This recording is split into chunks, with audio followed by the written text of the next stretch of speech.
As a new person to this facility, you probably have many questions, concerns, and anxieties. One concern may be for your personal safety.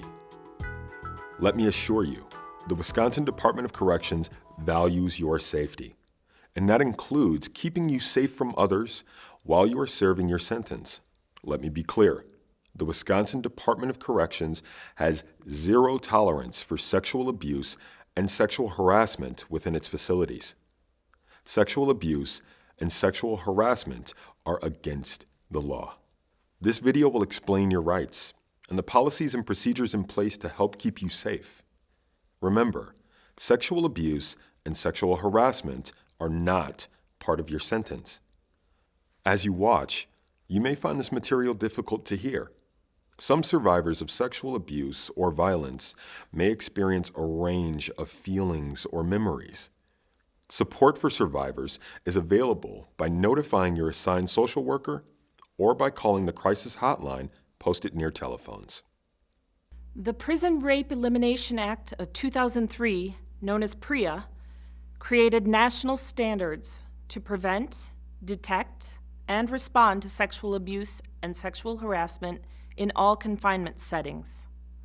Sexual abuse is never okay.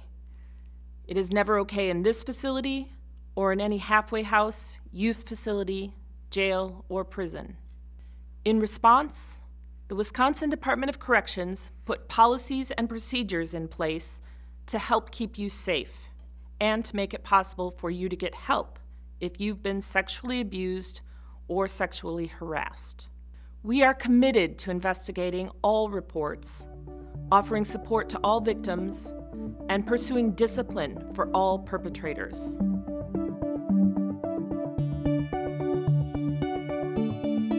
No one deserves to be abused. You have the right to be free from sexual abuse and sexual harassment. The Wisconsin Department of Corrections has put many procedures in place for your protection. Let's review a few of them. During intake and orientation, you will receive education about sexual abuse and sexual harassment in confinement. If you have difficulty understanding this video or the materials you are given, please notify a staff member. Soon after you arrive at this facility, you will also be asked a series of questions to determine the safest, most appropriate housing, bed, work, education, and program locations. Except in an emergency, you will be pat and strip searched by a female staff member. Transgender and intersex inmates are given the opportunity to shower separately. Their housing and programming placements are reviewed more regularly for safety. When a male staff member enters a housing unit, their presence is announced. Your facility may use a tone or a light to alert you. This gives you an opportunity to cover up while using the bathroom, showering, and changing clothing.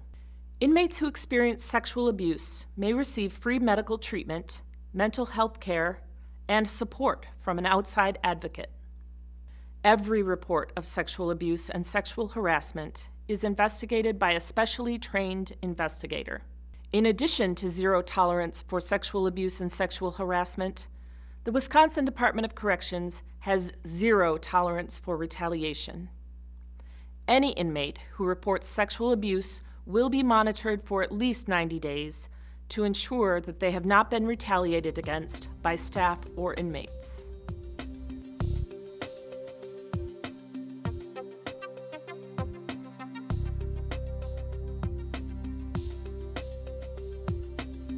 Sometimes, it's difficult to know if you were a victim of sexual abuse or sexual harassment. Let's review the definitions of sexual abuse and sexual harassment, in addition to some other important terms. First, let's define consent. Consent is when someone is willing and able to freely agree to be part of an activity. If someone does not agree or is unable to agree because they are asleep, unconscious, drugged, afraid, coerced, feeling threatened, or don't understand what's going on, then they have not consented.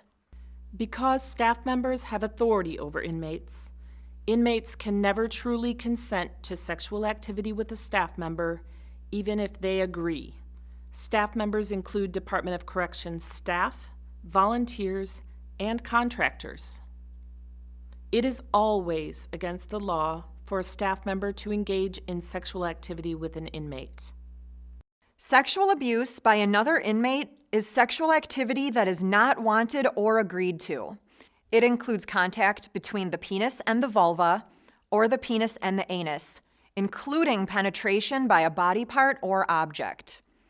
Contact between the mouth and the penis, vulva, or anus, and/or intentional touching of the genitalia, anus, groin, breast, inner thigh, or buttocks. Sexual abuse by a staff person includes any sexual activity. Please refer to your handbook for a complete description of sexual abuse. Keep in mind, to ensure your safety and the safety of those near, staff members may have to search your body or observe you while you are in the bathroom. If these tasks are conducted according to policy and as part of their official duties, it is not sexual abuse. Sexual harassment is repeated and unwanted sexual comments or gestures by a staff person or another inmate. These comments or behaviors may be threatening, insulting, degrading, or disrespectful. Sexual harassment may include requests for sexual favors, joking about sexual topics, remarks about someone's private body parts, and/or insults about someone's sexual orientation or gender identity. Harming someone because that person did or said something hurtful to you is retaliation. This may include threats of or actual physical or verbal harm after someone reports an incident of sexual abuse. Falsely accusing someone is a form of retaliation.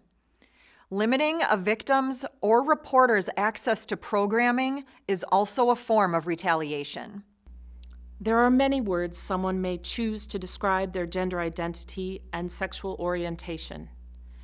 LGBTI stands for lesbian, gay, bisexual, transgender, and intersex. These represent just a few of those words. PREA and the Wisconsin Department of Corrections support protection for anyone who identifies as lesbian, gay, bisexual, and/or transgender, and for those who have an intersex diagnosis.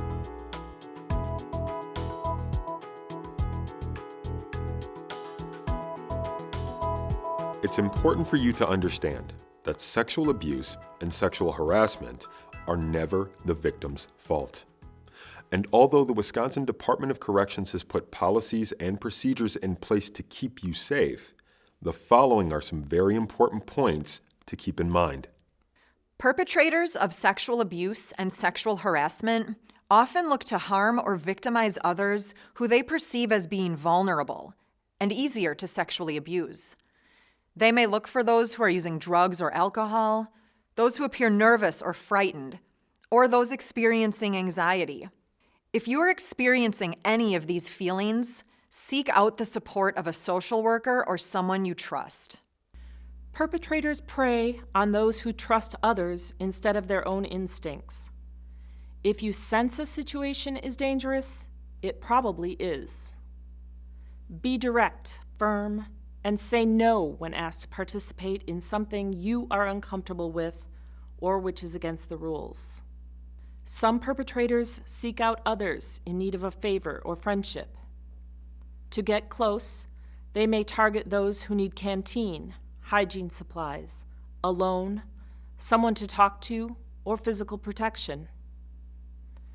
These relationships develop over time and may feel harmless, but often they will want something in return. Carefully choose your friends. Stay away from someone giving you special attention. Connect with people who are involved in positive groups and activities. Finally, be cautious of staff who share personal information with you, create opportunities to be alone with you, spend an unexplainable amount of time with you, allow you to enter unauthorized areas, or show favoritism towards you. Perpetrators use these tools to get close to their victims. Tell a staff person immediately if you feel unsafe. Every person deserves to be safe. Sexual abuse is never the victim's fault.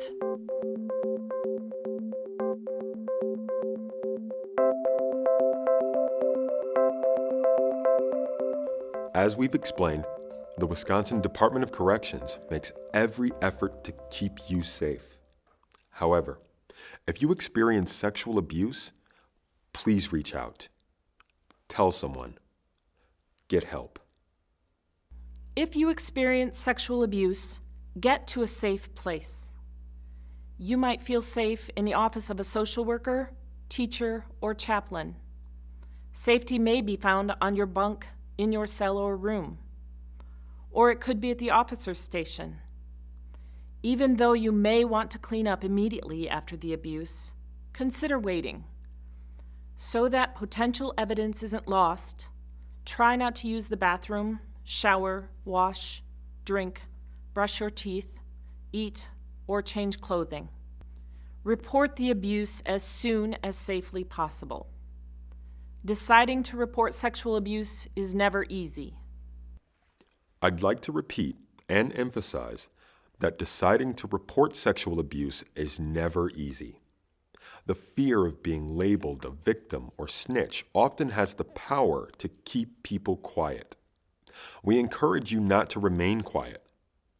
Use your voice. Please report abuse as soon as safely possible so that you can receive support. You don't need evidence to report. There is no time limit to report sexual abuse. However, sooner is better. If you experience, witness, or suspect sexual abuse or sexual harassment, you can report it anonymously if you wish, using any of the following methods.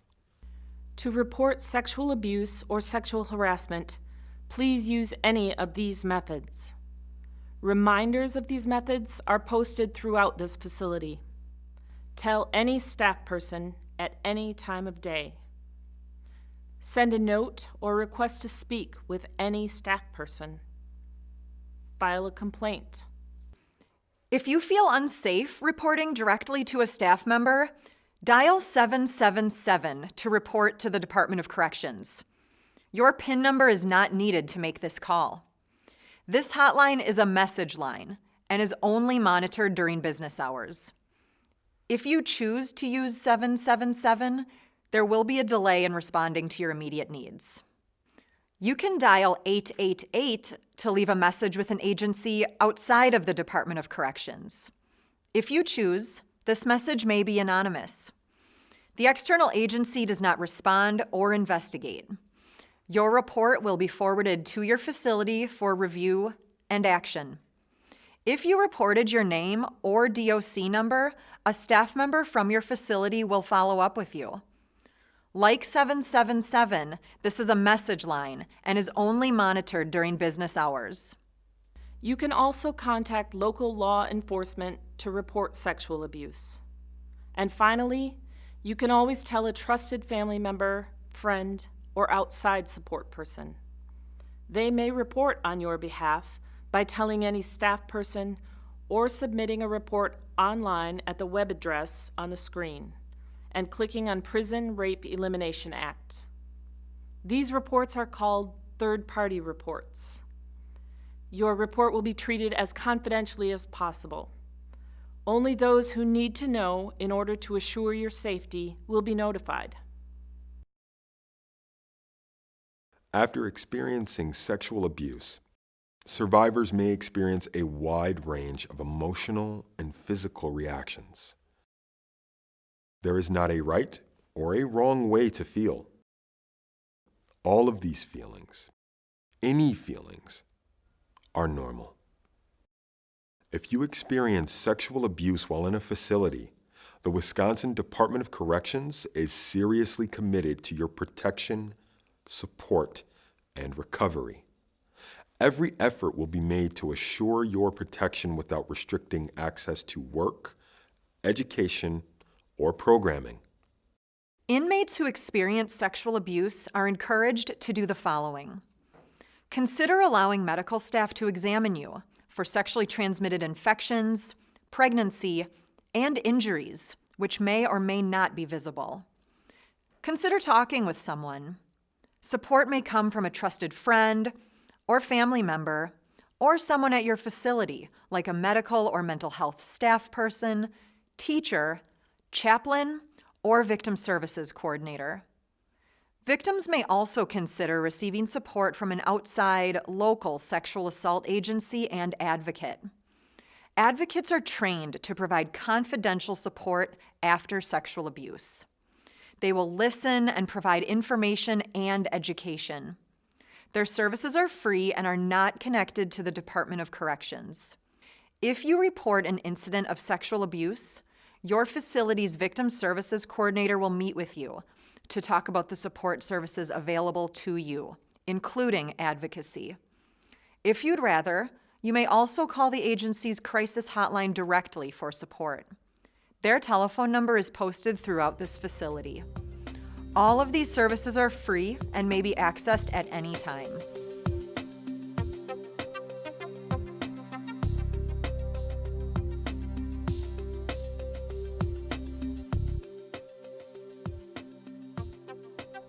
After sexual abuse or sexual harassment is reported, the Department of Corrections and the appropriate law enforcement agency will begin an investigation.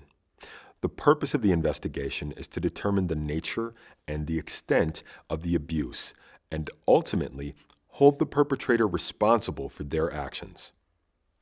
During the investigation of sexual abuse or sexual harassment, you may be asked to give a statement.